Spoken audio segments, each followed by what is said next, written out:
Imagine sitting in your Q3 roadmap review. You just launched a major new capability. Right. The one the whole company has been waiting for. Exactly. And on paper, the initial profitability for this feature scores a perfect 10. The sales team is, they're actively writing you thank you notes. Because it helped them close some massive enterprise deal they had been chasing for 6 months. Yeah, your direct manager is thrilled. But behind the scenes, well, that exact same product is quietly bankrupting the company. It is the ultimate product management trap. I mean, it really is. Today, we are looking at why the overarching mandate of the tech industry for the last decade is just dead. This idea of acquire users, capture market share, ship the next feature to close the next deal, it's over. It is entirely dead. The hangover from the growth at all costs era has really exposed a severe vulnerability in how digital product organizations operate. So if you are listening to this deep dive, you are likely operating at a senior level. You are a senior PM, a principal PM, or a distinguished PM. Right, you're not just executing tech. Exactly. You already know that the old way of managing profitability, treating it as this vague awareness of top-line revenue, it fails spectacularly when capital is no longer free. In software businesses today, healthy margins and a positive return on investment are really the only metrics that dictate whether your growth is sustainable. Because otherwise, your product is just heavily dependent on external capital just to keep the lights on, right? Okay. Let's unpack the reality of that shift, because this forces a critical, often uncomfortable question for product leaders. Are we actually building a sustainable product ecosystem with defensible unit economics? Or are we just carrying a leaky bucket subsidized by outside funding? Right. We are looking at a landscape where the fundamental definition of product success has shifted. It shifted from pure feature output to rigorous capital efficiency. Which is a huge adjustment. I mean, what does this actually mean for the business when you have executives breathing down your neck for new features, but finance is, scrutinizing every single cloud compute bill? It means that at experienced product levels, profitability really has to move from a conceptual awareness to strict accountability.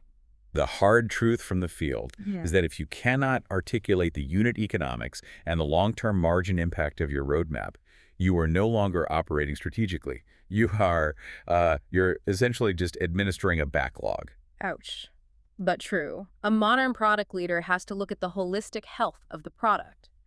Which brings us to the insights we're exploring today from Timo Wagenblatt's book, Software Product Management, and the learning materials from the Product and Academy. We really need to deconstruct why the traditional, isolated view of product management creates this systemic drag across an organization. And that systemic drag often originates from what the product and material calls local optimization. Yes, product managers are, they're frequently incentivized by their environment to optimize locally. Like shipping a specific feature just to unblock a single account? Exactly. Or you celebrate a raw spike in user adoption because you launched a freemium tier. The dashboard looks green, but you are completely ignoring the massive wave of operational complexity that is about to hit the rest of the business. And that is where the Product and 360 approach introduces a really vital framework to diagnose this. It utilizes Liebig's law of the minimum. Right, the agricultural principle. Yeah, regarding crop yield. But the mechanics, they apply flawlessly to software product management. The principle basically states that growth is dictated not by the total resources available, but by the scarcest resource. Think of it like a wooden barrel. Imagine a barrel made of staves of different lengths. Okay, so the barrel's capacity to hold water, it isn't determined by the tallest, most robust stave, right? No, it is strictly limited by the shortest one. So to translate that into a SaaS context, the water inside the barrel represents your generated enterprise value or your retained revenue, and the staves represent your distinct product success factors. Exactly. So you could have world-class, cutting-edge software development, that's your tallest stave, but if your implementation process takes 6 months, or your customer support cost is astronomical. Right, those are your short staves. The water, the revenue, is simply leaking out of the sides through churn and operational overhead. That makes so much sense. Your product's total yield potential is fundamentally constrained by its weakest success factor. So all that extra capital and engineering effort poured into development is essentially wasted potential if the go-to-market or the maintenance profitability staves are broken. To make this concrete, the sources actually highlight a specific cross-industry B2B case study.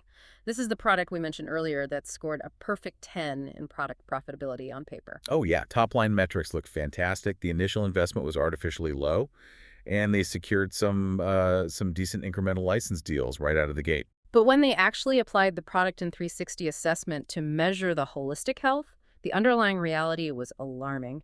They looked under the hood and found that the product scored a dismal 2.4 in go-to-market and product marketing. And worse, it was secretly failing in maintenance profitability and the customer business case. It was completely out of balance. So why the massive disconnect? I mean, how does a 10 on a spreadsheet translate to a 2.4 in reality? Well, the disconnect happens because traditional spreadsheets often only measure the immediate transactional value. They measure the cost to build versus the initial license sold. But the product in 360 assessment evaluates the full lifecycle economics. Right.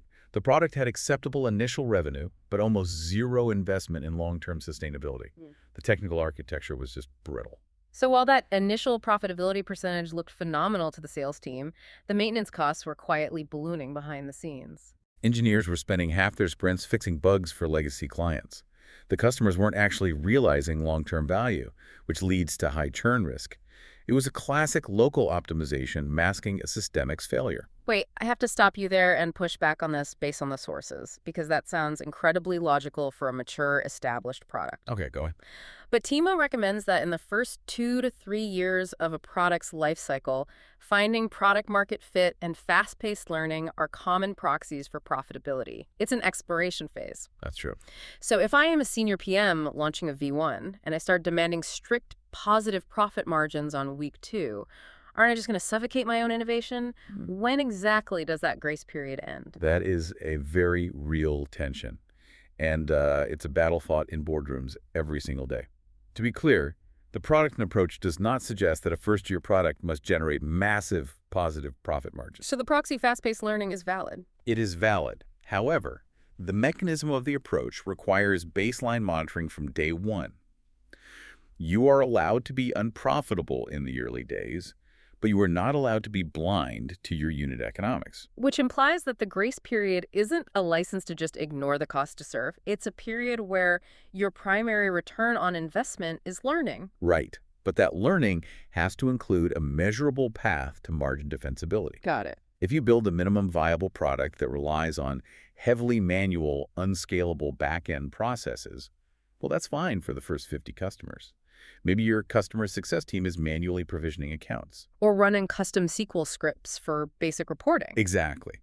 But if you ignore that cost to serve and fail to design for scale concurrently, you end up with massive operational debt. And that complexity will violently erode your margins the second you try to expand to 500 customers. The pivot from learning to profitability doesn't just happen overnight. It happens because you were tracking those unit economics all along. And strategically replacing manual processes with automated leverage. So if this underlying complexity is so lethal to a digital product organization, who is actually on the hook to catch it before we ship? That's the million-dollar question. Because managing profitability is not a monolith.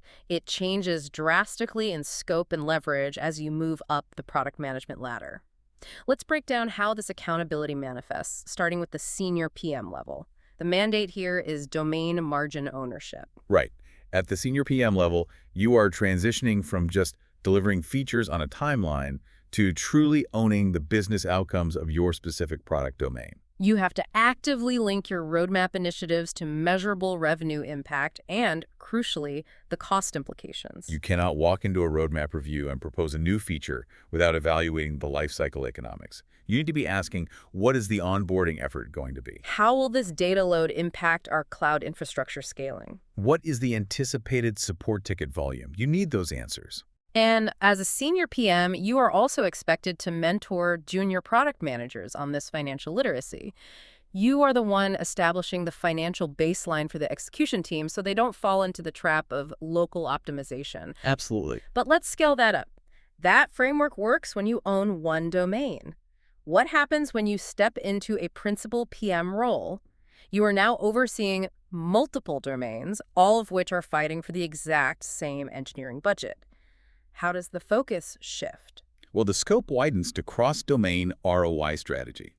A principal PM must drive high-return investment decisions across those multiple teams. You are no longer just looking at your own backyard. Right. You are looking for margin leverage across the entire portfolio.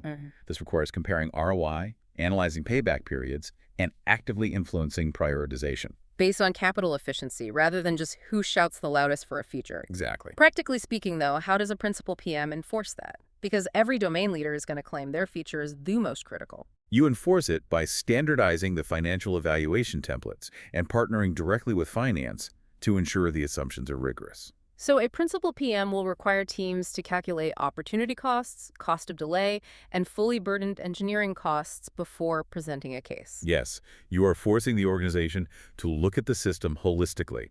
You're demanding empirical evidence to answer the question, are we allocating our finite resources to the initiatives with the strongest long-term financial return? Which takes us to the peak of the individual contributor track, the distinguished PM. Here, you reach org-level capital influence. At this tier, your leverage is immense. You aren't just using the financial templates. You are shaping the organization-wide thinking by defining what constitutes acceptable evidence for ROI. You are sitting with the C-suite, guiding executive trade-offs. A distinguished PM balances the aggressive push for growth with the mandate for efficiency and long-term sustainability. You are the safeguard ensuring that financial discipline supports innovation without compromising the overarching viability of the company. You have the authority to kill a project that looks great for this quarter's sales, but will wreck the company's gross margins over the next 3 years. I think the best way to visualize the danger of ignoring this discipline is by looking at a restaurant menu. Oh, I like this analogy. Imagine expanding a restaurant menu to 100 different items just to attract more foot traffic. You add sushi, pizza, tacos, and steak. Sounds like a nightmare kitchen. It is. Sure, your top-line revenue might spike for a few weeks because there's something to capture every single demographic that walks by, but the kitchen's operational complexity will bankrupt the business. You need 5 different prep stations, highly specialized ingredients that spoil quickly, and the chefs are constantly context switching. Exactly. The cost to serve becomes entirely unsustainable. How do we ensure our roadmap decisions actually improve our contribution margin, rather than just blindly adding menu items that clog up the kitchen? That analogy perfectly illustrates the core dysfunction in many software companies. The kitchen is your engineering and support architecture. And if a product leader cannot articulate the expected ROI and margin impact using a structured lifecycle ROI model, their roadmap is essentially a gamble with company capital. You are just guessing. A structured model forces you to evaluate the revenue impact, the full cost structure, and the payback period before a single line of code is written. It leads to the hard truth that every senior product leader needs to internalize. Feature volume is vanity, capital efficiency is sanity. That really is the bottom line. Which brings us to a highly nuanced point from the product and rating criteria that a lot of product managers just completely miss. But executives care deeply about it. It is the hidden tax on software margins, maintenance, and run profitability. It is arguably the most critical nuance in modern software product management. We celebrate the launch, we treat deployment as the finish line. But launching a product is only one side of the coin. Keeping it profitable in production is the real test of defensibility. The sources are clear that high support costs, unmanaged technical debt, and expensive cloud operations act as a permanent tax on your margins. They do not go away. They compound month over month. If you ship a feature that generates $10,000 in monthly recurring revenue, but it requires $15,000 in dedicated cloud compute and Tier 3 support escalations to keep it running, your product is a liability. And an even more insidious factor here is professional services or consulting profitability. Most enterprise software requires some level of implementation service. Right, but if your product requires massive hand-holding, frequent project escalations, or custom implementation scripts that cannot be executed as predictable, fixed-price bids, well, it fundamentally destroys the product's scalability. This means we need to evaluate live customer-to-user ratios and the true cost to serve. Because if our core product architecture requires an army of high-priced consultants to implement and configure for every new client, our product fundamentally contradicts our own SaaS business model, right? Exactly the point. True product thinking excellence means evaluating whether the product can actually be implemented and maintained efficiently by the ecosystem. If your professional services team is losing money on every deployment, or if implementation projects are constantly delayed due to friction in the software, you do not have a scalable product. You have a bespoke consulting offering masquerading as software. Unmanaged technical debt and implementation friction inevitably surface as delivery crises in financial sinkholes. It completely neutralizes any potential for product-led growth because the product cannot stand on its own 2 feet. And understanding these mechanics is not just an academic exercise.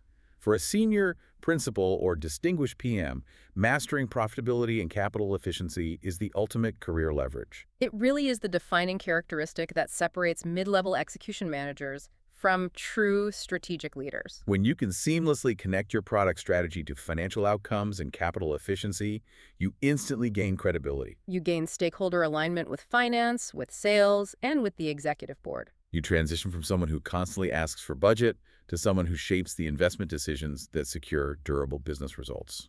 You stop being a cost center and start being a capital allocator. You are speaking the language of the business, proving that you know how to build competitive moats. And that language is rooted in the core principle we've been discussing today. I'll say it again.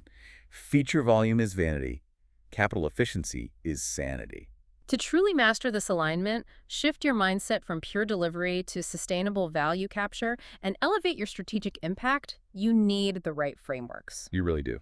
Visit www.productand.com for scaling holistic product management and stop wasting your product potential. Transform your product culture into a powerhouse of innovation and peak performance with our proven approach and products.